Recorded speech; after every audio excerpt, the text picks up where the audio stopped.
రోజు మధ్యాహ్నము ఆవులన్నీ వచ్చేసాయి. రోజు మార్నింగ్ వచ్చే ఆవులు ఈరోజు ఎందుకో మధ్యాహ్నమే వచ్చాయి. వాటికి కూడా సండేనేమో. అయితే ఇది నిండు కడుపుతో ఉందన్నమాట.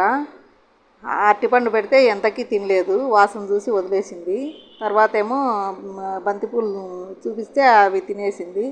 అలాగే ఇంత పిండి దీపం శనివారం పెట్టిన పిండి దీపం తినిపించాను, గోధుమ పిండి ముద్ద అందుకు పెడితే తినేసింది. తర్వాత ఇప్పుడైనా తింటాదేమో అని చూపిస్తున్నా, కానీ చూడండి వాసన చూస్తుంది కానీ తినడం లేదు. అలా ఉంది. అంతలోపే ఇంకొక ఆవు వచ్చింది, దానికి చూపిస్తానే టక్కున తినేసింది. చూడండి, జామకాయ ముక్కలు, అరటిపండు అన్నీ. ఇంటి దగ్గరకు వచ్చినప్పుడు గోవులకు ఏదో ఒకటి మనం కూడా తినిపించాలండి. ఏదో కొద్దో గొప్ప మనం కూడా పెడతా ఉంటే కొంచెం పుణ్యం వస్తుంది. ఓకే ఫ్రెండ్స్, మనం చేసిన పాపాలు కూడా పోతాయి. ఓకే ఫ్రెండ్స్, మా ఛానల్ సబ్స్క్రైబ్ చేయండి, లైక్ చేయండి, షేర్ చేయండి.